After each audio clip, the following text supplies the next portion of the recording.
కొన్నిసార్లు కష్టాలు వచ్చినాయి, ఇబ్బందులు వచ్చినాయి, నష్టాలు వచ్చినాయేమో, ఇవన్నీ జరిగినాయేమో, అయ్యో నేను ఇలాగ అయిపోయాను అని అనుకోవచ్చు. ప్రభు ఒక దగ్గర నుండి పంపిస్తే ఇంకో దగ్గర ద్వారం తెరిచింటాడు. కనుక పరిస్థితులు బహుశా ప్రతికూలంగా ఉన్నాయేమో, కొంతమందికి పారిపోయే పరిస్థితులు కనిపిస్తున్నాయేమో. పారిపోయే పరిస్థితులు చేరే స్థలం ఒకటి ఉంది. పారిపోయే స్థలంలో పడుకునే స్థలం ఒకటి ఉంది. పారిపోయే స్థలంలో దేవుడు చూసే స్థలం ఒకటి. కనుక దేవుడు ఒక స్థలం నుండి ఒక స్థలానికి తీసుకుని వెళ్తున్నాడంటే ఆయనకేదో ఉద్దేశం. దేవుడు ఎప్పుడూ పొరపాటు చేయడు. మనం చాలా మిస్టేక్స్ చేస్తాం. ఎక్కడ ఉండాలో అక్కడ ఉన్నాం, ఎక్కడ ఉండకూడదు అక్కడ ఉంటాం. మనిషి జీవితంలో ఇది అంతమని అనుకునేది దేవుని దృక్పథంలో ఇది ఆరంభమే.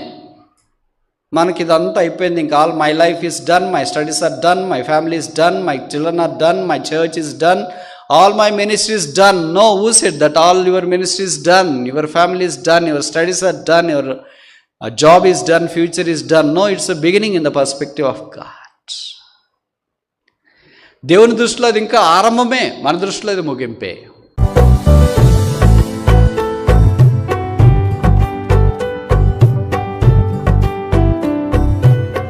ఆది కాండంలో 4 వ్యక్తులు మనకు ప్రాముఖ్యంగా కనిపిస్తారు.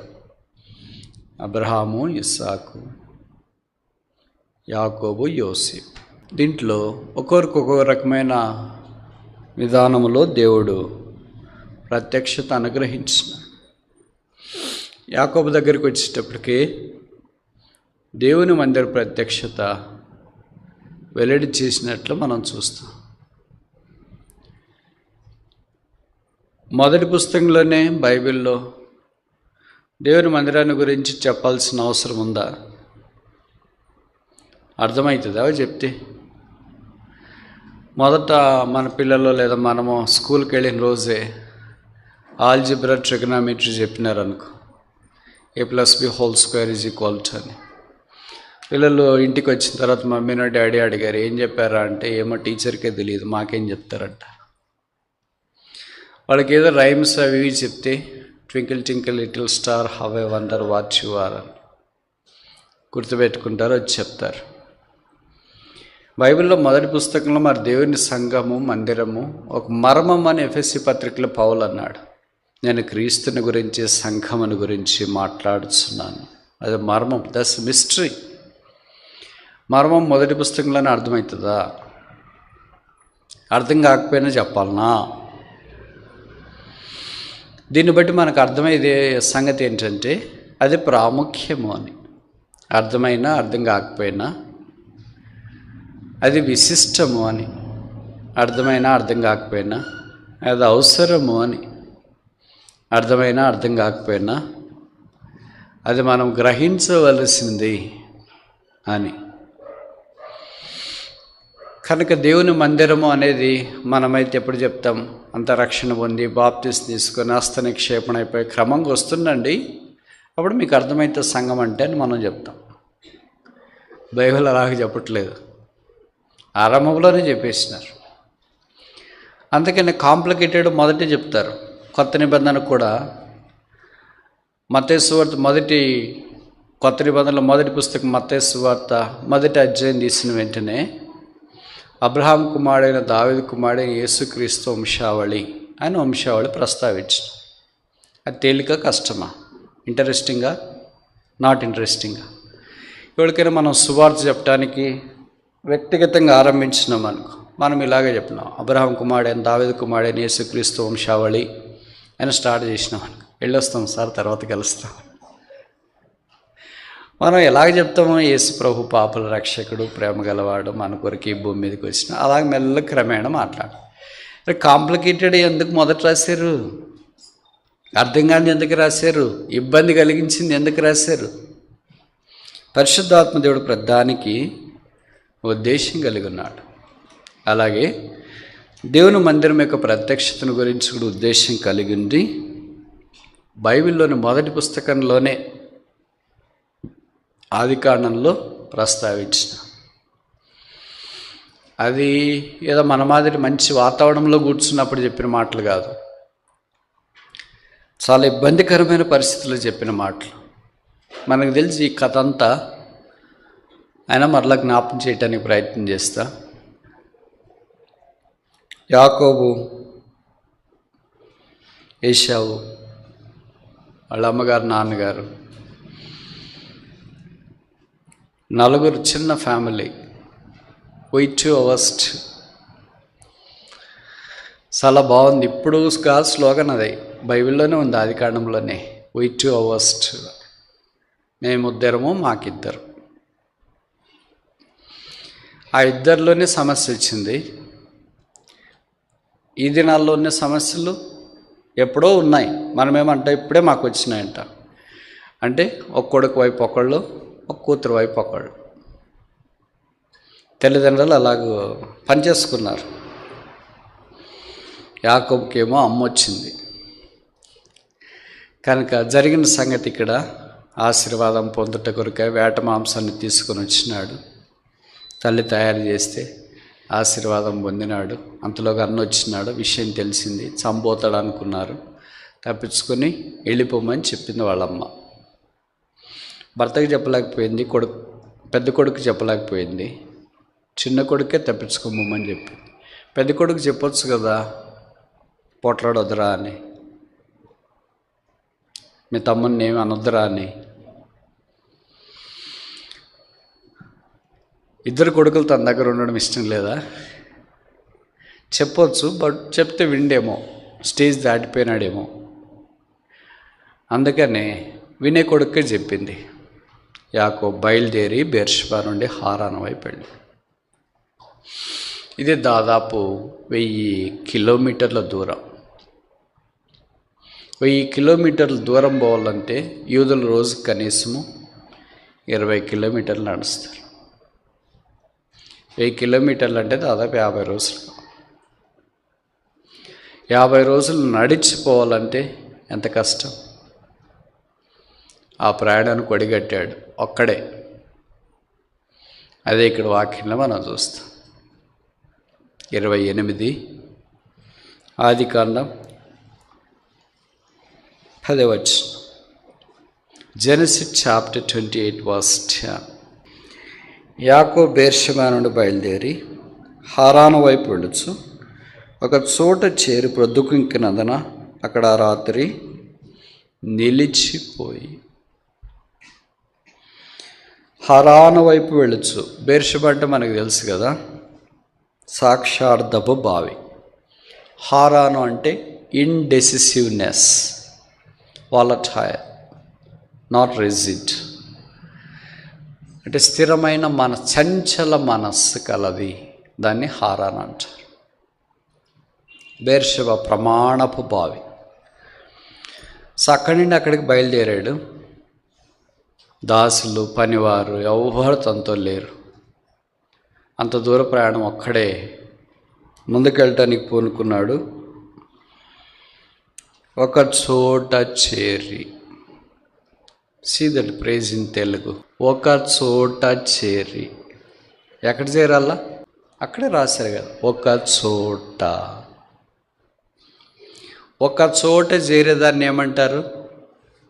సంఘం, ఎక్లిసియాస్టాస్. చూడండి, దేవుని యొక్క సంఘానికి సంబంధించిన నిర్వచనము ఇక్కడే రాయబడిందంటే తప్ప. ఇప్పుడు ఇదే పదమే అపోస్తల కార్యములో ఉంది. వారు ఒక చోట చేరి ప్రార్థన చేయుచుండగా. ఆ కూడి ఉన్న ఏంటంటే అది 4:31. వారు ప్రార్థన చేయగానే వారు కూడి ఉన్న. ఇప్పుడు చూడండి 28:10. అక్కడ ఇక్కడ ఏం పదం ఉంది? దేవుని మందిరము ఒక చోట చేరేది. ఒక చోట దేన్ని బట్టి చేరుతున్నామంటే యేసు ప్రభు నామాన్ని బట్టి. అది ప్రభు వారు చెప్పారు. మత్తయి 18:20 మనం చూస్తాం. ఎక్కడ 2-3 నా నామమున కూడి వత్తురో అక్కడ నేను వారి మధ్య ఉందాం. ఒక్క చోట చేరి. ఒకటే చేరేది ఏంటి? 2-3 కలిస్తేనే కదా చేరేది. ఒకళ్ళే చేరేది ఏంటి? మరి ఇక్కడ ఒక చోట చేరి అంటే ఆయనతో పాటు ఎవరో ఉన్నారు. ఎవరున్నారు? దేవదూతలు ఉన్నారు. వెరీ గుడ్, చాలా బాగా చెప్పారు. మీరు ఇంత డీప్గా చెప్తారని అనుకోలేదు. కనుక అందరూ ఒక దగ్గర చేరి వచ్చినారు. ఈ అధ్యాయంలో ఒక 5 విషయాలు మీ గమనానికి నేను తీసుకురావాలని కోరుతున్నాను. మొదట, జాకబ్స్ డిపార్చర్, యాకోబు నిర్గమము అంటే బయలు వెళ్ళుట లేదా పారిపోవచ్చ. ఇది నేను చెప్పే మాట కాదు, 35లో చెప్పబడింది. సహోదరుని యొద్ద నుండి పారిపోయినప్పుడు.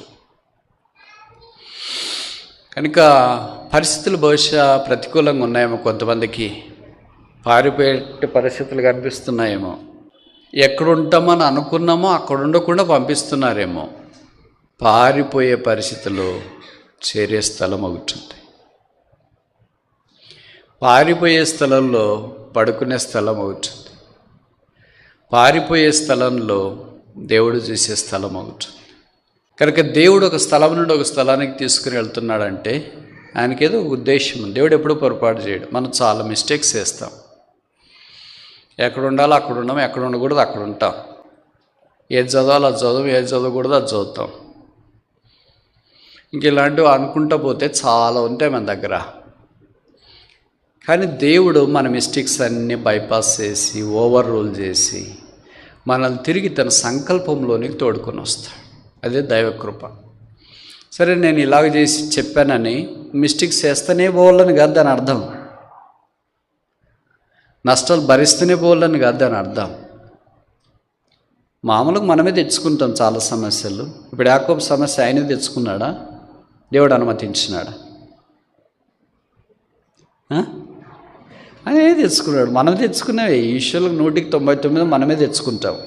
అది కూడా ఏంటి? వారం వడ్డీకి, చక్రవడ్డీకి, ఒక చేతి బదులు కాదు. ఏదో 1% దేవుడు అనుమతిస్తాడేమి యోగులాగా. కానీ మనం ఏం చేస్తామంటే 99 దేవుడే అనుమతించినాడు అంటాం, ఒక్కటి మాత్రం మనం తెచ్చుకుందాం అంట. అంత రివర్స్ గేర్ కదా మనది. ముందుకు పోమంటే వెనక్కి పోతాం, వెనక్కి పోమంటే ముందుకు పోతాం, పక్కన పోమంటే అక్కడే ఆగిపోతాం, వెనక్కి పోమ, ఎడం తిప్పంటే కొడుకు తిరగమంటే ఎడం తిరగదా, తినొద్దు అంటే తింటాను, తినమంటే తినము. ఆదాముకి ఏం చెప్పాడు? తినొద్దు అని చెప్పాడు. ఏం చేశాడు? తిన్నాడు. పేతురుకి ఏం చెప్పాడు? తిను అన్నాడు. ఏం చేశాడు? నేను తినను. అంత సేమ్ టైప్ మనం డిట్టో, సేమ్ టు సేమ్. బైబిల్లో మాదిరే మనం కదా, మన మాదిరే బైబిల్లా. జాకబ్స్ డిపార్చర్, యాకోబు వెడలిపోయాను. ప్రభుకు స్తోత్రాలు. His exodus was entry into the plan of God. ఈ హైలైట్ వర్డ్ ఇది. Is exodus from his family is entry into the God's family. తన కుటుంబములో నుండి నిర్గమము దేవుని కుటుంబం అనే సంఘములోనికి, దేవుని మందిరములోనికి ప్రవేశం. Where there is no exit, there is no entry. నిర్గమే లేకపోతే ప్రవేశమే లేదు. కనుక ప్రభువును మీరు అంగీకరించిన తర్వాత కొన్నిసార్లు కష్టాలు వచ్చినాయి, ఇబ్బందులు వచ్చినాయి, నష్టాలు వచ్చినాయేమో, ఇవన్నీ జరిగినాయేమో, అయ్యో నేను ఇలాగ అయిపోయానే అని అనుకోవచ్చు. ప్రభు ఒక దగ్గర నుండి పంపిస్తే ఇంకో దగ్గర ద్వారం తెరిచింటాడు. దేవుని యొక్క ప్రణాళిక, ఉద్దేశం. ఒక చోట చేరి, ఎంత బాగుండలే, మధురంగా ఉండలే ఈ పదం. ఒక చోట చేరి వచ్చేది దేవుని ప్రజలకు ఇవ్వబడిన భాగ్యం. అది ఎలాంటి కష్టమైనా. ఎప్పుడు చేరి వచ్చినారు? పగల రాత్రే? ఎప్పుడు చేరి వచ్చినారు? ఒక చోట రాత్రి. రాత్రి ఏ జ్ఞాపం చేస్తుంది? మామూలు మనం పాడుతుంటాం, చీకటి కాలం వచ్చుండే. ప్రభు వారు కూడా భూమి మీద ఉన్నప్పుడు అన్నాడు, పగల్లోని ఎవరైనా పని చేయాలి, చీకటి వస్తుంది, అప్పుడు ఎవ్వడు పని. ఇప్పుడు చీకటి కార్యాలే, ఎక్కడ చూసినా పాపం అనే చీకటి కనిపిస్తుంది, తాండవం ఆడుతుంది. ఆ పాపానికి విపరీతమైన ఆకర్షణ అందుకే ప్రజలు పాపం వైపు ఈడుపడుతున్నారు. అయితే ఆ రాత్రి అక్కడ నిలిచిపోయి ఒక చోట కూడిన రాత్రి, లోకమంతా చీకటి ఆవరించిన ఆ రాత్రి అక్కడేముంది? వెలుగుంది. ఆ రాత్రి అక్కడ ఆదరణ ఉంది, ఆ రాత్రి అక్కడ నిద్ర ఉంది, విశ్రాంతి ఉంది. కనుక ఇంకా చీకట్లోనే ఉంటే మరలా జ్ఞాపకం చేస్తున్నాం, ప్రభువైన యేసునందు విశ్వాసం ఉంచు. ఆయన వెలుగు భూమి మీద ఉన్నప్పుడు ఆయన అన్నాడు, I'm the light of this world, నేను లోకమునకు వెలుగై ఉన్నాను. 1 యోహాను 1:5. గాడ్ ఈస్ లైట్, దేవుడు వెలుగై ఉన్నాడు. ఆయన యందు విశ్వాసం ఉంచడం ద్వారా చీకట్లో నుండి ఆశ్చర్యకరమైన వెలుగులోనికి వస్తారు. చీకటి పాపం అది ఎప్పుడు పట్టి బంధిస్తూనే ఉంటుంది. చీకటి భయం, పాపం భయాన్ని తీసుకొని వస్తుంది. అయితే వెలుగు వచ్చిన తర్వాత భయం తొలగిపోతుంది, ఆనందం వస్తుంది, నెమ్మది, సమాధానం వస్తుంది. ఆ వెలుగు యేసు ప్రభు. అది శిలువ ద్వారా సాధ్యమైంది. యేసు రక్తం ప్రతి పాపము నుండి కడిగి పవిత్రులుగా చేయింది. ప్రభువైన యేసునందు నీ విశ్వాసం ఉంచితే జీవితం మార్చబడుతుంది, ఆశ్చర్యకరమైన వెలుగులోనికి వస్తుంది. ఈ వెలుగుల గురించి బైబిల్లో రకరకాలుగా రాశారు. అపోస్తలుడైన పౌలు తార్సువాడైన సౌలుగా ఉన్నప్పుడు అపోస్తల కార్యాలు 9వ అధ్యాయంలో ఆకాశం నుండి ఒక వెలుగు వచ్చింది. 22వ అధ్యాయంలో గొప్ప వెలుగు వచ్చింది. 26వ అధ్యాయంకి వచ్చేటప్పటికి ప్రకాశమానమైన వెలుగు వచ్చింది. It's a progressive revolution of the light of God. దేవుని యొక్క పురోగమన ప్రత్యక్షతలో ఉన్న ఈ వెలుతురు యొక్క ప్రభావం ఇది. ఇప్పుడు నేను అడుగుతా, జవాబు చెప్పండి. లైట్ చూస్తే పడిపోతారా, నిలబడతారా? మీరు ప్రయాణం చేస్తున్నారు, లైట్ వేసినారు, పడినారా, నిలబడినారా? ఎట్లున్నారు? అట్లే ఉన్నారు. మరి బైబిల్లో రాయబడింది అపోస్తల కార్యాలు 9వ అధ్యాయంలో ఆకాశం నుండి వెలుగు రాగా ఎట్టబడ్డాడు? బోర్ల పడ్డాడు. బహుశా ఈయన గుర్రం మీద నిండిపోతున్నాడు. వెలుగు పడేస్తుందా? మనం అప్పుడప్పుడు ఇప్పుడు వర్షాకాలం మిరపలు వస్తుంటాయి, పడేస్తుందా? భయపడతాం, దట్స్ ట్రూ. కానీ పడేది కదా. This is heavenly light, this his power. వెలుగు అంటే ఏంటంటే లైట్ అంటే పవర్. అది పనిచేస్తుంది. అలాగూ యేసునందు విశ్వాసం ఉంచడం ద్వారా చీకట్లో నుండి ఆశ్చర్యకరమైన వెలుగులోనికి వస్తారు. ప్రభువైన యేసునందు విశ్వాసం ఉంచు, అప్పుడు మీరును మీ ఇంటి వారును రక్షణ పొందుతారు. రెండవది చూస్తామా? ఆదికాండం 28. Genesis chapter 28 verse 11.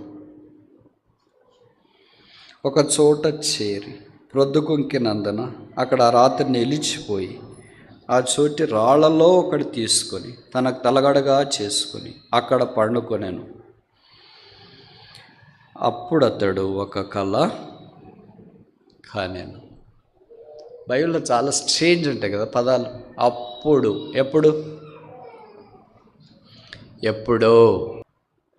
అప్పుడు ఒక చోట చేరి ప్రొద్దుగుంకినప్పుడు ఆ చోట రాళ్లలో, ఆ చోటే ఉన్నాయి.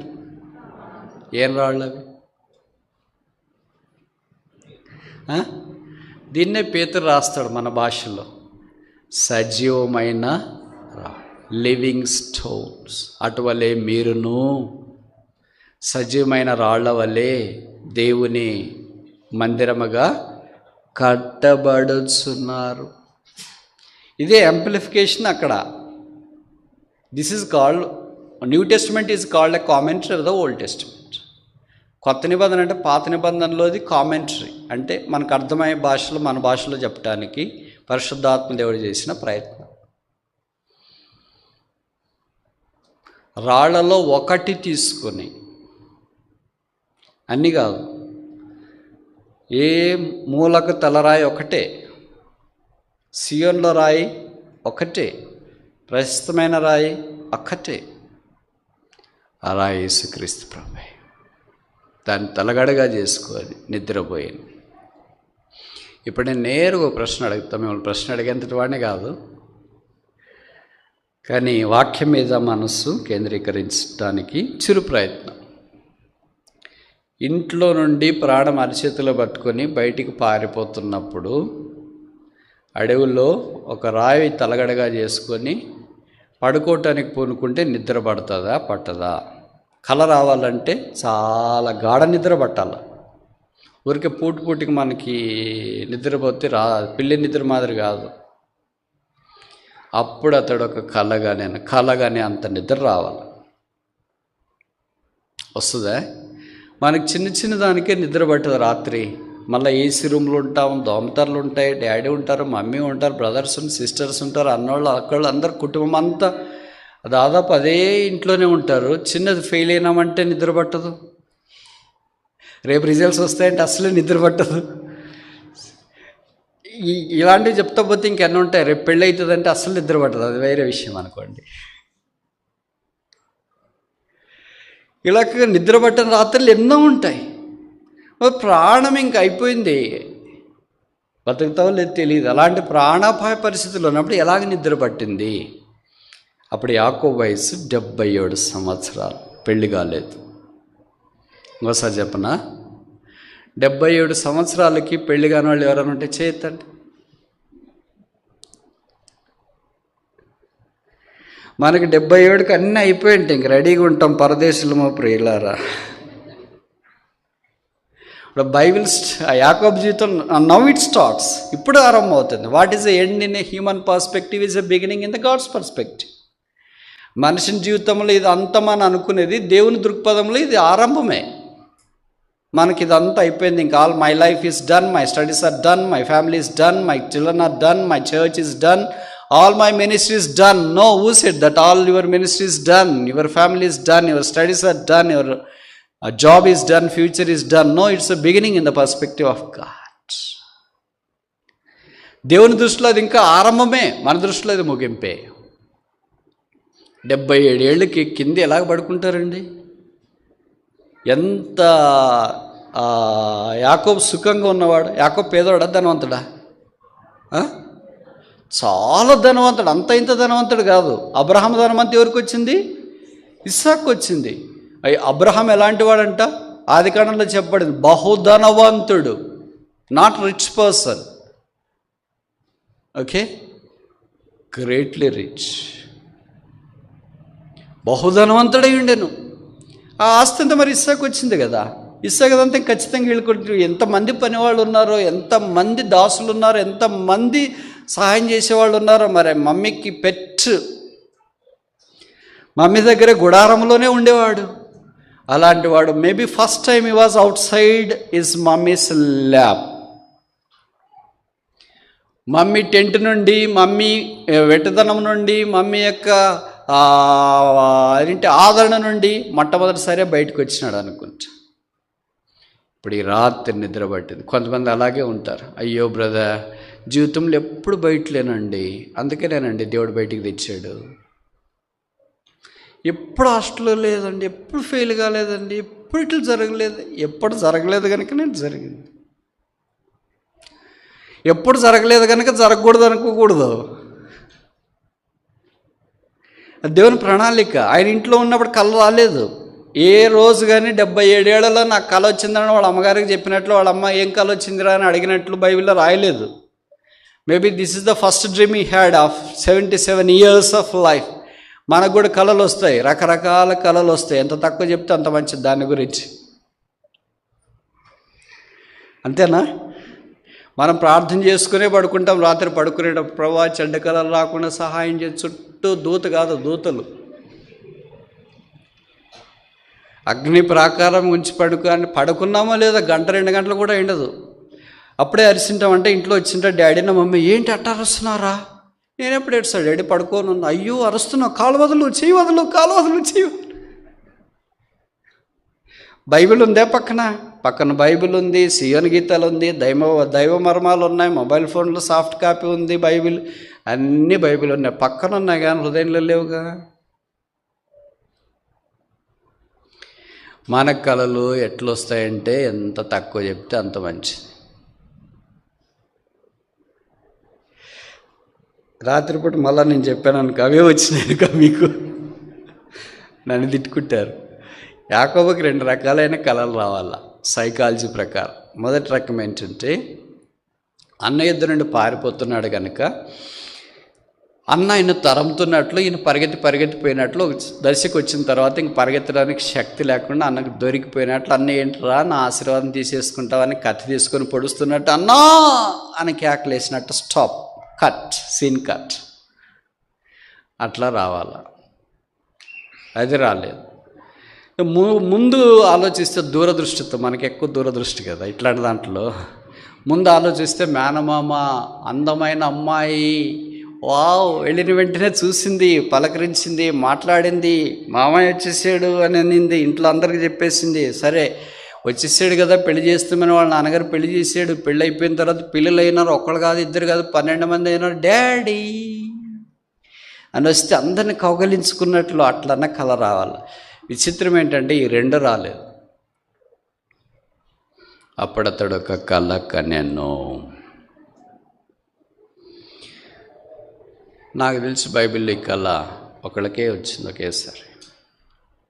ఇలాంటి కళ ఎవరికి బైబిల్లో వచ్చినట్లు వాక్యంలో చూడు. నిచ్చెన వేయబడింది, పైనుండి కింద దాకా కనెక్షన్ ఉంది, దేవదూతలు ఎక్కుచూ దిగుచూ ఉన్నారు. కనుక రెండవది ఏంటంటే జాకబ్స్ డ్రీమ్, యాకోబు కళ.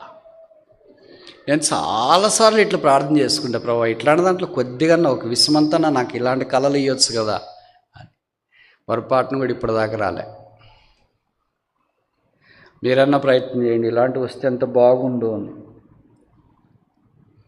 యాకోబు ఒక కళ కనెను. కళ కనే రాత్రి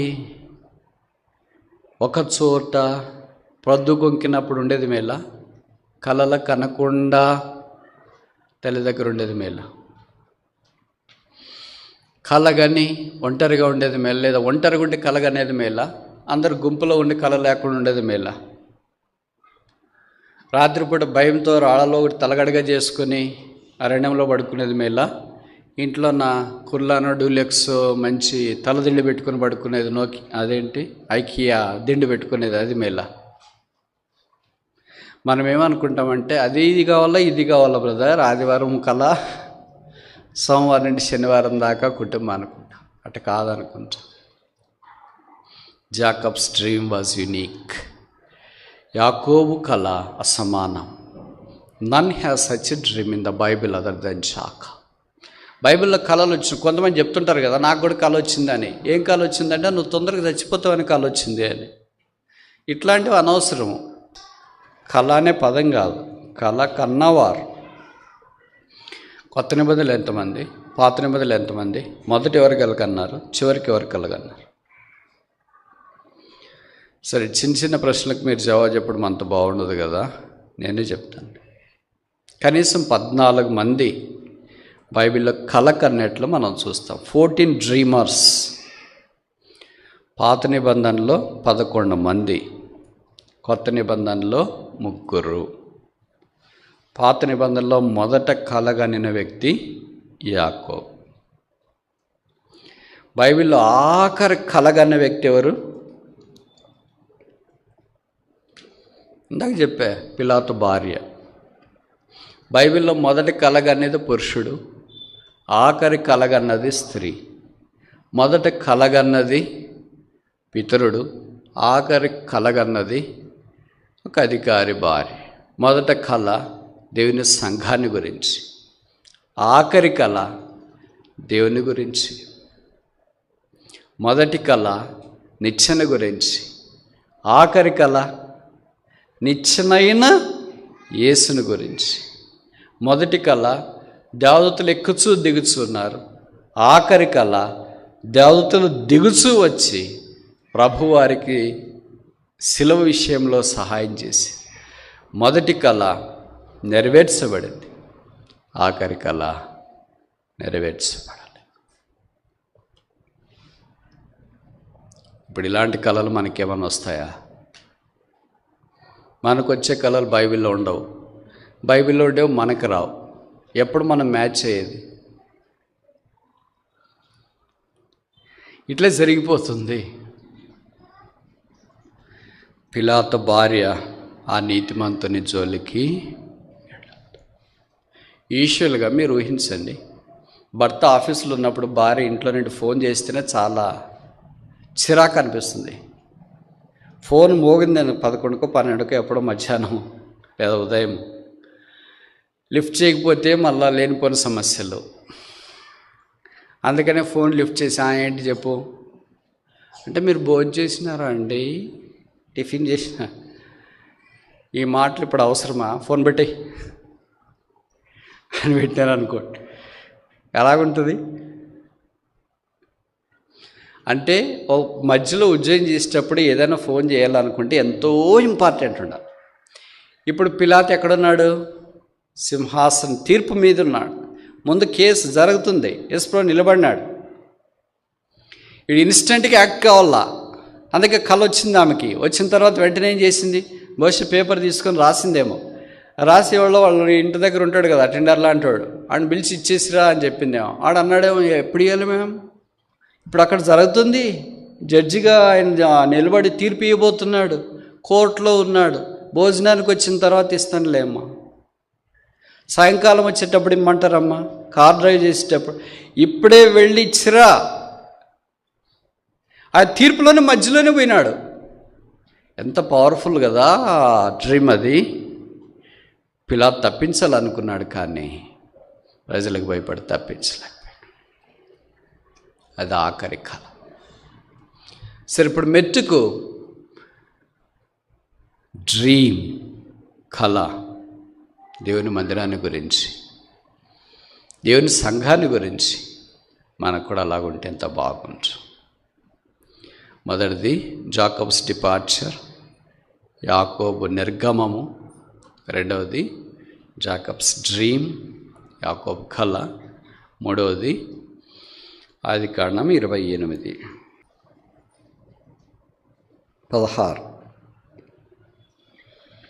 యాకోబు నిద్ర తెలిసి, నిశ్చయముగా యెహోవా ఈ స్థలమందున్నాడు, అది నాకు తెలియకపోయాను అనుకొని భయపడి, ఈ స్థలం ఎంతో భయంకరం, ఇది దేవుని మందిరమే కానీ వేరొకటి కాదు, పరలోకపు గవిని ఇదే అని అనుకోనేను. జాకబ్స్ డిటర్మినేషన్, ఇది దేవుని మందిరమే.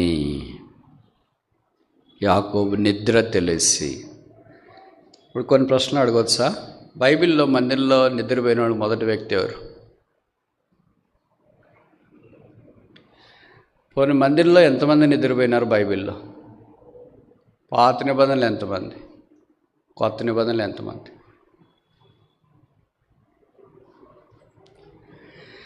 బైబిల్ ఎంతమంది తెలియదు, కానీ మా మందిరంలోనే చాలామంది నిద్రపోతారు కదా అంటారు. కొంతమందికి ఎలాగుంటుందంటే, బయట అస్సలు నిద్ర పట్టదు, వాళ్ళ ఇంట్లో కూడా నిద్ర పట్టదు, మందిరంలోకి వచ్చేటప్పుడు ప్రార్థన చేసి పాటలు పాడేటప్పుడు కూడా వాళ్ళకి నిద్ర పట్టదు. వాక్యం చదివి చెప్పడం ఆరంభించినామంటే నిద్ర ముంచుకొని వస్తుంది కదా. మళ్ళీ ఎప్పుడు కరెక్ట్గా వాళ్ళకి మెలకు వస్తుందంటే, సిటీ బస్సు స్టాప్ దగ్గర ఆగినప్పుడు ఎలాగ మెలకు వస్తుందో కొంతమందికి, అలాగ ప్రభువు మనకు అలాగ ఉండనట్లు సహాయం చేయను గాక అని స్పీకర్ ముగించేటప్పుడు వెంటనే స్పార్క్ మాదిరి వాళ్ళకి తట్టి లేపినట్లు వచ్చింది బ్రదర్ మెలకువ. వాక్యం చెప్పేటప్పుడు వాళ్ళకి అంత బాగా నిద్ర వస్తుంది. మామూలుగా 2 సార్లు వస్తుంది ప్రార్థనకి, వాక్యానికి. యేసుప్రభు శిష్యులకు కూడా 3 శిష్యుల్ని గెచ్చమైన తోటలోకి ప్రార్థన కొరకు తీసుకెళ్తే వాళ్ళు నిద్రపోయారుగా. ప్రార్థన అంటేనే నిద్ర వస్తుంది, వాక్యం అంటే కూడా నిద్ర వస్తుంది. పౌలు విస్తారంగా బోధ చేస్తూ ఉంటే ఒక యవనస్తుడు, ఏం పేరు, ఐతికు, నిద్రపోయినట్లు వాక్యంలో మనం చూస్తాం. కనుక ప్రార్థనకి వాక్యంకి మందిరంలో సాధారణంగా నిద్ర వస్తుంటుంది. కనుక నేను వాళ్ళని ఏమనను, ఎందుకంటే వాళ్ళని ఎందుకు డిస్టర్బ్ చేయాలి, ఇంట్లోనే నిద్ర పట్టట్లేదు వాళ్ళకి, మందిరంలో నన్ను నిద్రపోని ప్రశాంతంగా, నేను అంత బాగా వాక్యం చెప్తున్నాను వాళ్ళకి నిద్ర వచ్చేటట్లు.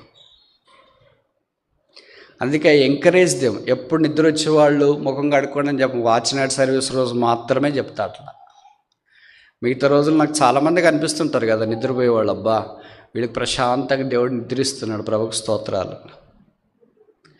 యాకోబు నిద్ర తెలిసి, అది రాత్రిపూటే నిద్రపోయే సమయమే, నిద్రపోయాడు. నిద్రపోని సమయంలో నిద్రపోతే ఎందుకు నిద్రపోతున్నా అనుకోవచ్చు, నిద్రపోయే సమయమేగా. నిద్ర తెలిసిన వెంటనే ఎవరు గుర్తొస్తారు? నిద్ర లేచినారు అనుకో, మీకు ఎవరు గుర్తొస్తారు? చెప్పరండి, అంత అమాయకంగా ఉండొద్దండి. ఎవరు గుర్తొస్తారు? భార్యకి భర్త గుర్తొస్తాడు, భర్తకి భార్య గుర్తొస్తారు, వాళ్ళిద్దరికి పిల్లలు గుర్తొస్తారు, పిల్లలకి తల్లిదండ్రులు గుర్తొస్తారు, చదువుకునే వాళ్ళకైతే టీచర్లు గుర్తొస్తారు, హోంవర్క్ గుర్తొస్తుంది, ఇలాగ రకరకాల సమస్యలు సృష్టించే వాళ్ళు గుర్తొస్తాయి. ఇవన్నీ లేచి కొంతమంది ఏం చెప్తారు, అసలు నిద్రలోనే వాళ్ళు గుర్తొస్తున్నారని చెప్తుంటారు. టీచర్ తిడతాడా, సేవకులు తిడతాడా, విశ్వాసులు తిడతాడా, బోధకులు తిడతారా, నిద్రలోనే వాళ్ళు గుర్తొస్తారు అని చెప్తారు. నిద్ర తెలిస్తే యాకోబుకి ఎవరు గుర్తొచ్చారు? మరి అమ్మగారు గుర్తురాలే, నాన్నగారు గుర్తురాలే, అన్న గుర్తురాలే, ఎవరు గుర్తొచ్చారు? నిశ్చయముగా దేవుడి స్థలం అన్న. 77 ఏళ్ళుగా దేవుడు అనే మాట ఆయన నోట్లో నుండి వచ్చినట్లు నాకు పరిచయం లేదు. ఇప్పుడు వచ్చింది. అప్పటిదాకా వాళ్ళ అమ్మ వాళ్ళ నాన్న ఇరుగు పొరుగు అంత ఉన్నాడేమో. దేవుడు ఒక స్థలంలోనికి తీసుకొని వస్తున్నాడు. ప్రతి నాలుక ఆయన నామం ఒప్పుకోవాల్సిందే, ప్రతి మోకాళ్ళు ఆయన నామము ఉంచాల్సిందే. కనుక దేవుడు అనే పదం పలకనోళ్ళకు కూడా దేవుడు ఆ పదం పలికిస్తాడు. నాస్తికులు కూడా చచ్చిపోయేటవాడు పడక మీద ఉండి ఓ గాడ్ అన్నారు. ఇన్సిడెంటల్గా, యాక్సిడెంటల్గా. యాకోబు ఇప్పుడు దేవుడి స్థలం అందున్నాడు. ఇప్పుడు నేను ఇలాగ అడగొచ్చా, యాకోబుకి ఎవరు చెప్పారు ఇవి దేవుడు ఇట్లుంటాడని? మనకి ఇలాగ చెప్తేనే నిచ్చెన, దేవదత్తులు ఇవన్నీ చెప్తేనే ఆహా దేవుడు అని అర్థమవుతుంది. ఆ దినాల్లో అంతకుముందు ఏం లేదు కదా, ధర్మశాస్త్రం కూడా లేదు కదా. వాళ్ళ మా అమ్మగారు సండే క్లాస్ కథలు చెప్పడానికి కూడా ఏం లేదు. కథలు ఏమని చెప్తే వాళ్ళ తాతగారిని గురించి చెప్పాలా, ఇంకా తాతగారిని గురించి చెప్పాలా. అది ఆమెకు అంత పరిచయం ఉండాలి కదా. దేవుని యొక్క ఆత్మ వారిని ఎలాగ నడిపిస్తూ వచ్చినాడు చూడండి. మనకింత విస్తారంగా బోధించినా మనకి తీర్మానం రాదు. This is none other than the place of God. ఇది దేవుని మందిరమే కానీ వేరొకటి. సరే, ఇప్పుడు నేను అడుగుతా, అంతకుముందు దేవుని మందిరం చూసినాడా? మనం ఏదైనా చూస్తేనే కదా తెలిసేది, ఆహా ఇది దేవుని మందిరం అంటే. ఇప్పుడు మనకు తెలుసు దేవుని మందిరం అంటే ఇట్లుంటుంది, ఇట్లుంటుంది, ఇట్లుంటుంది అని తెలుసు కనుక ఓహో this the place of God అంటే. ఒక చర్చ్ అంటే ఇట్లుంటుంది, ఒక మాస్క్ అంటే ఇట్లా, ఒక గుడి అంటే ఇట్లుంటుంది, ఒకటి పలానా అది అంటే ఇట్లుంటుందని మనకు తెలుసు. ఎందుకంటే చాలా చూసాం కనుక. అసలు చూడుకోకముందు దాని రూపం నీకు ఎలాగ తెలిసింది? How come you know that it is the house of the Lord? Have you ever gone to the house of the Lord earlier? అంతకుముందు ఎప్పుడైనా దేవుని ఇంటికి వెళ్ళినట్లు గుర్తుందా? There was no existence of the house of the God earlier. అంతకుముందు దేవుని మందిరం అనే పేరే లేదు, అనే ఇల్లే లేదు, వెళ్ళడం అని కూడా లేదు. Or how come God manifested himself that is present in the house of the Lord for the first time to Jacob? మనకి దేవుని మందిరం అని బయట బోర్డులు పెట్టి, యూట్యూబ్లో పెట్టి, తర్వాత ఏంటి వాట్సాప్లో పెట్టి రకరకాలుగా పంపించినా కూడా దేవుని మందిరం అంటే మనకు గుర్తుండకపోతే, a person who never heard what house of God is, who never saw how the house of God looks like, is naming that place as the house of God. ఏ స్థలం అది? ఎక్కడైనా కొత్త నిబంధనలు అలాంటి ఉంటే చూడండి, ఒకేసారి అగాబు కరో వస్తుందని దేవుడు ప్రవచించమని చెప్పినాడు, కరోరు గురించి చెప్పినాడు. ఎవరికైనా వెళ్ళి చెప్పినాడు నువ్వు సస్తావు అని, పౌల దగ్గరికి కానీ, పేతురు దగ్గర కానీ, ఇంకెవాళ్ళ దగ్గరికైనా. ఇవన్నీ మీకు జరుగుతున్నాయండి రోజు. నేను చెప్పేది ఊరికి గాలిలో మాటలు కాదు. కొంతమంది మీకు వచ్చి చెప్తుంటారు మిమ్మల్ని గురించి, నాకు ఇలా కాలం వచ్చింది, భర్త భార్యను గురించో, భార్య భర్తను గురించో, పిల్లలు తల్లిదండ్రుల గురించో, తల్లిదండ్రుల పిల్లల గురించో. కొంతమంది గుండె గట్టిగా ఉన్నవాళ్ళు మాత్రం చెప్పకుండా అలాగే ఉంటారు, గుండె మెత్తగున్న వాళ్ళు మాత్రం మీకు చెప్పకూడదు కానీ అండి ఉండలేకపో. మీరు పోయినట్లు కల వచ్చింది. This all satanic. అట్లాంటివి కదా కళలంటే. యోసేపుకి కళ వచ్చింది, దానియేలుకి కళ వచ్చింది, బైబిల్లో యాకోబుకి కళ వచ్చింది. కళలంటే ఇట్టు రావాలి కానీ ఎవడో చనిపోయినట్లు, అక్కడ ఇక్కడ అయినట్టు, అక్కడ పోయి ఇటు పోయి, ఇన్ని చెడ్డ కళలు ఇవన్నీ. This all the work of the devil. దైవికమైన కళలు మాత్రమే నమ్మండి. దైవికం కానివన్నీ నమ్మొద్దండి. కొత్త నిబంధన కూడా మత్తయి వారు తెరిచిన వెంటనే కళ ఉంది. దేవుడు యోసేపుని నడిపించినాడు ఒక పద్ధతి ప్రకారం.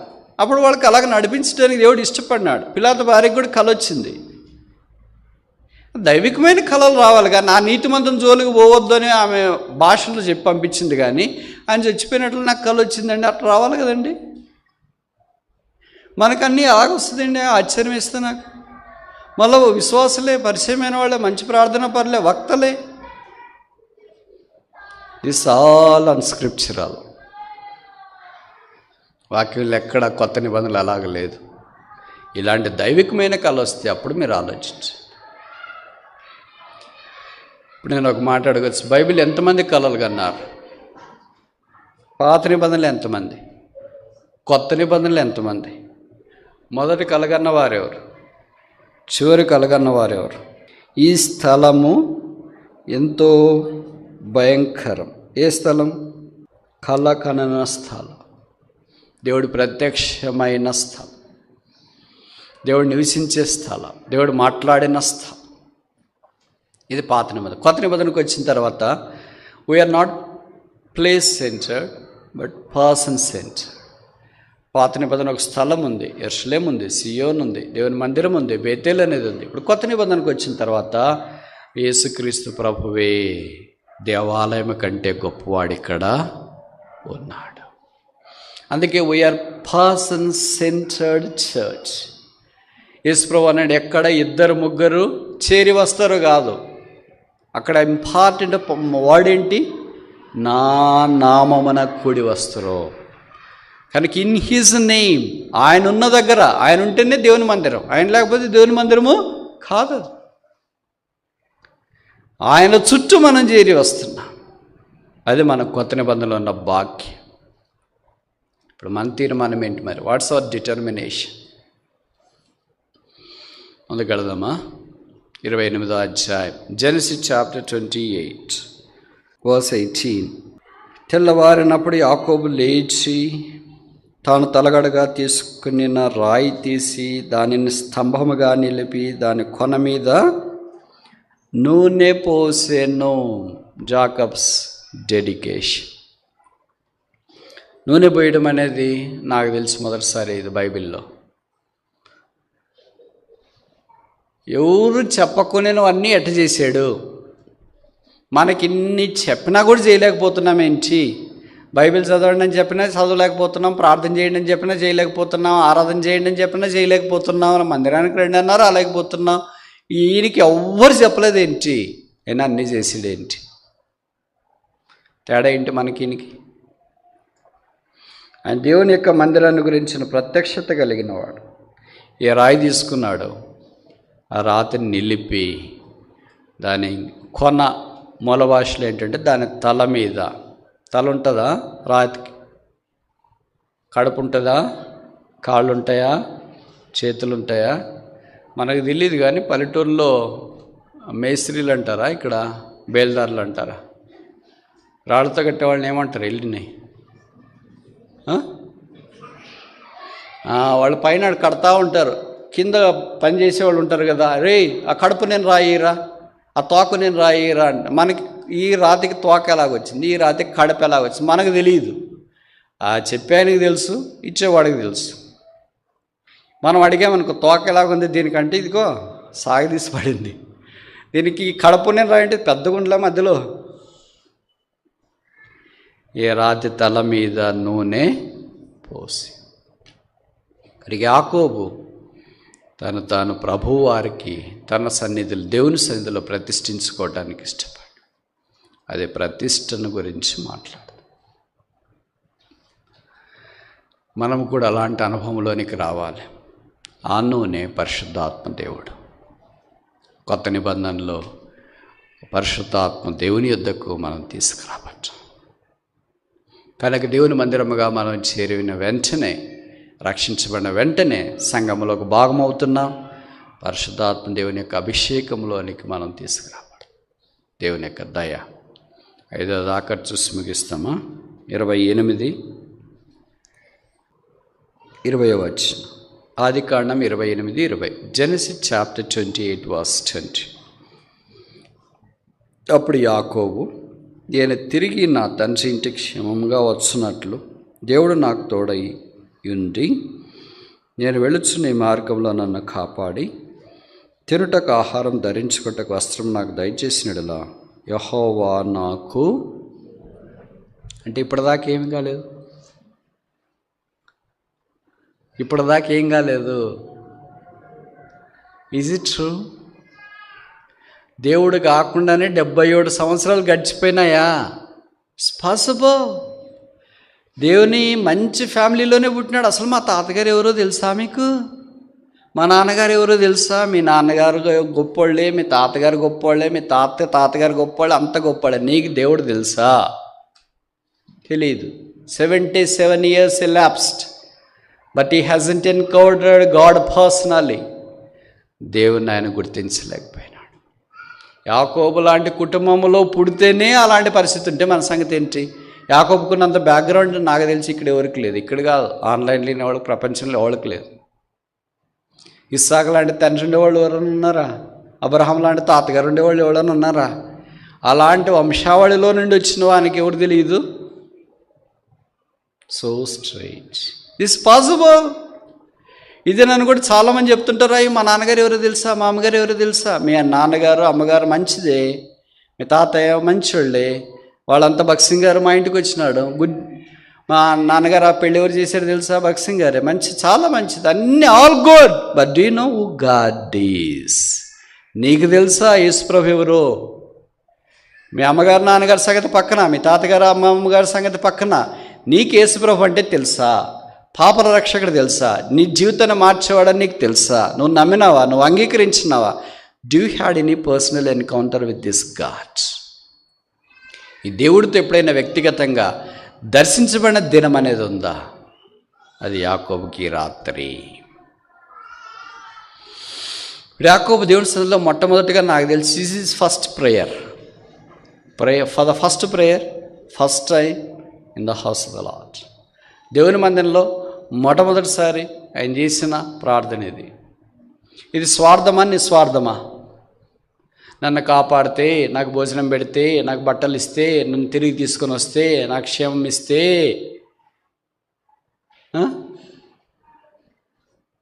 ఇది స్వార్థమా కాదా? చెప్పరేంటి? ఎప్పుడు మీరు ఇట్లాంటి ప్రార్థన చేయరు కదా. ఓన్లీ హై, నీ పోలికలో నన్ను మార్చు ప్రభువా, పాట కాదు.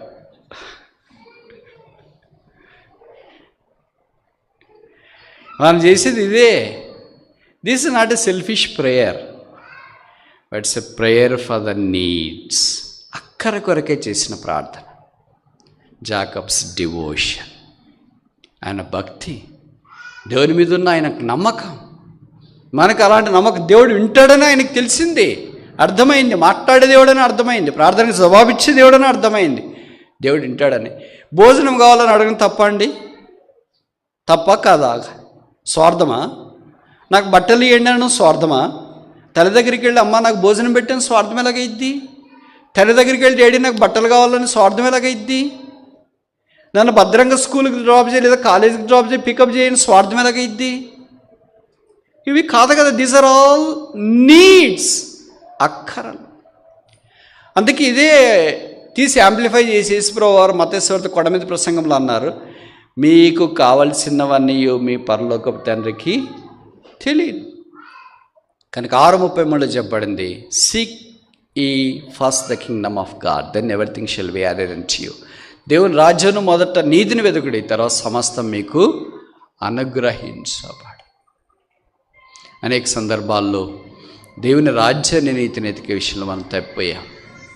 అందుకనే బహుశా మన అక్కలు తీర్చబడట్లేదు. What's our devotion? దేవుడికి మనమంటే, లేదా మన యొక్క భక్తి పారవస్యం ఏంటి? ప్రార్థన కాకుండా ఇంకేమవుతుంది? అందుకే కీర్తనలు రాశారు, నేను చేతులు ఎత్తుట సాయంకాల నైవేద్యం. భక్తి అదే. అందుకే క్రైస్తవేతర కుటుంబాల్లో సాయంకాలం అయిపోయిన వెంటనే ఇల్లంతా శుభ్రం చేసి దీపం వెలిగించి నైవేద్యం ఏంటి? ఇదంతా ప్రార్థన. వాళ్ళన్నీ చేస్తున్నారు కానీ మనం ఏం చేయలేకపోతున్నాం. కనుక దైవ సాన్నిధ్యాన్ని అనుభవించి వారు చేసిన ప్రార్థన ఇప్పుడు ముగించక మునుపు దేవుడు ఈ ప్రార్థనకు జవాబిచ్చాడా లేదా? ఆయనకు బట్టలు ఇచ్చినాడా? ఆయనకు ఆహారం ఇచ్చినాడా? ఆయన కాపాడినాడా? ఆయన తిరిగి తీసుకొని వచ్చినాడా? Yes are no? అవునా కదా? ఇచ్చాడా లేదా? అన్నీ ఇచ్చాడు. ఇస్తే నీవు నాకు ఇచ్చిన దాంట్లో దశమాంసములు నీకు ఇచ్చదనని ఆయన మొక్కుకొని నేను. That's call devotion. మొక్కుబడి. ఒకే రాత్రి ఎన్ని జరుగుతాయా?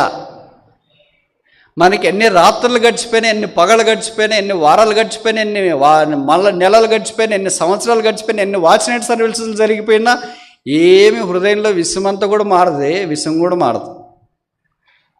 ఇంక 1 night is a complete transformation of 180 degrees.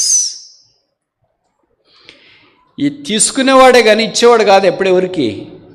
అందుకే బైబిల్ పండితులు రాశాడు, wherever there is a gain or a profit or a blessing, Jacob is 100% willing to obey for any extent. ఎక్కడైనా మేలుంది, లాభం ఉంది, క్షేమం ఉంది, పలానాది వస్తుంది అని అంటే 100% విధేయత చూపించడానికి ముందుంటాడంట. అంటే అర్థం ఏంటి? వాళ్ళ అమ్మగారు చెప్పింది అదే కదా, మీ నాన్నగారు ఆశీర్వదిస్తారా వేట మాంసం తీసుకుని వెళ్ళంటే ఈ వాస్ దేర్. అన్న ఆశీర్వాదం నాకెందుకులే మమ్మీ అనే మాట రాలేకపోయింది. అలాంటి వాడు ఇప్పుడేమంటున్నాడంటే నో ఐ విల్ గివ్. ఇప్పుడు నేను ప్రభుకు దశమాంశాలు ఇస్తాను, మొక్కుకొనేను. ఇప్పుడు ఒక మాట అడగొచ్చా? బైబిల్ ఎంతమంది మొక్కుబడులు చేసుకున్నారు? మొదట ఎవరు చేసుకున్నారు? ఆఖరి ఎవరు చేసుకున్నారు? మనం ఏమైనా మొక్కుబడి చేసుకున్నామా? కొంతమంది మొక్కుకొని ఉంటారు, ప్రభువా నువ్వు నాకు బిడ్డని ఇస్తే నీ సేవకి, నాకు చదివిస్తే నీ సేవకి, నాకు ఉద్యోగం ఇస్తే మొదటి జీతం నీకే, నాకు పలానా ఇస్తే మొదటిది నీకే అని ఎప్పుడో మర్చిపోయినారు వాళ్ళు కదా. అందుకే వాక్యంలో రాశారు కదా, మానవ చరిత్రలో 6000 సంవత్సరాల మానవ జీవితంలో మహాజ్ఞాని సొలొమోను రాసిన ప్రసంగిలో, నీవు మొక్కుబడి చేసుకున్న తర్వాత త్వరగా చెల్లించు, లేని ఎడల మొక్కుబడి చేసుకొనకుండుటయే మేలు. మొక్కుబడి చేసుకున్న మంచిది, తప్పేం కాదు. It's not unscriptural, it's scriptural only. కానీ చేసుకొని మనం ఏంటంటే గడ్డెక్కటానికి, నాకు బీఈడి సీట్ ఇస్తే, ఉద్యోగం వస్తే ఎప్పుడు నీ సేవ అనుకోవాల్సింది ఆయన అంతే. నాకు మంచి ప్రపోజల్ అమ్మాయి కానీ అబ్బాయి కానీ వస్తే మా ఇద్దరు కలిసి ఎప్పుడు మందిరంలోనే ఉంటాము అనుకుంటూనే ఉన్నాడు ఆయన. పాపం ఏం చేస్తాడు ఆయన అలాంటి వాళ్ళు ఎంతమంది ఉన్నారు. బైబిల్లో మొక్కుబడులు 2 రకాలు. మొదటి రకం ఏంటి? పాజిటివ్, మంచిగా దైవికంగా మొక్కున్నాడు. రెండవ రకం ఏంటి? నెగిటివ్ అంటే అని చంపేదాకా నేను తినను, పలానా వాళ్ళని చంపుతా అప్పటిదాకా గడ్డం తీయను. ఇది నేను చెప్పే మాటలు కదా, బైబిల్లోనే. పౌలుని చంపుతామని 40 మంది భోజనం చేయము చంపేదాకా అని తీర్మానం మొక్కుకున్నారంట. యెఫ్తా మీకు తెలుసు కదా, న్యాయాధిపతుల్లో ఉన్న ఫలంగా చేసిన పొరపాటును బట్టి కూతురు పోగొట్టుకో. నేను ఇంటికి వెళ్తా, ఇప్పుడు ఎవరు మొదట వస్తే వాళ్ళని నీకు బలిస్తుంది. These are all called rash, ungodly, uncultured, unchristlike మొక్కుబడులు. అవి కాదు మొక్కుబడి. నేను మొక్కుంటున్నాను ప్రభువా, మా ఇంటి ఎదురింటోళ్ళు చచ్చిపోతే, మామూలు విసిగించేవాళ్ళు చచ్చిపోతే మొదటి జీతం నీకు ఇస్తా. ఇవి కాదు మొక్కుబడులు. దైవికమైన మొక్కుబడి చేసుకో. బైబిల్లో అలాంటి వాళ్ళు 7 మంది ఉంటారు కనీసం. పాత నిబంధనలు 6 మంది, కొత్త నిబంధనలు 1. పాజిటివ్ ఓస్, అగ్రెసివ్ కాదు. పౌలను చంపేదాకా మేము అన్నం తినము ఆ టైపు కాదు. యెఫ్తా వల్లే నేను వెళ్తా, ముందు ఎవరు వస్తే వాళ్ళు నీకు బలి అర్పిస్తా ఆ టైపు కాదు. This all negative. కానీ యాకోబు మొక్కుబడి, నన్ను కాపాడి భద్రంగా తీసుకొని వస్తే దశమాంశాలు నీకు ఇస్తా. హన్నా మొక్కుబడి, నువ్వు నాకు ఒక కుమారుని ఇస్తే నేను నా కుమారుని సేవకి ఇచ్చి వేస్తా. అలా బైబిల్లో మొక్కుకున్న వాళ్ళని మనం చూస్తాం. పాత నిబంధన అంతట్లో కనీసం 6 మంది అలాంటి వాళ్ళు కనిపిస్తారు. కొత్త నిబంధనలు ఒకళ్ళు. పౌలు మొక్కుకున్న మొక్కుబడి ఉన్నందున. మనం ఏమన్నా అలాంటివి ఉన్నాయా? భౌతికమైన మొక్కుబడిని గురించి మాట్లాడట్లేదు, ఆత్మీయమైన మొక్కుబడి. ప్రభువా, నేను నీ కొరికే సాగిపోవాలనుకుంటున్నా, ఎంత బాగుండాలా మొక్కుంటే. కనుక దేవుని మందిరంకి సంబంధించి 5 విషయాలు చూసిన. మొదటిది ఏంటి? జాకబ్స్ డిపార్చర్, యాకోబు నిర్గమం. రెండవది ఏంటి? జాకబ్స్ డ్రీమ్, యాకోబు కళ. మూడవది ఏంటి? జాకబ్స్ డిటర్మినేషన్, తీర్మానం. నాలుగవది ఏంటి? జాకబ్స్ డెడికేషన్, ప్రతిష్టత. ఐదవది ఆఖరిది జాకబ్స్ డివోషన్, యాకోబు యొక్క భక్తి. మన సంగతి ఏంటి మరి? ఈ 5లో మనకి ఏదైనా ఒకటనే కనిపిస్తుందా? ఇది దేవుని మందిరమే కానీ వేరే కాదు.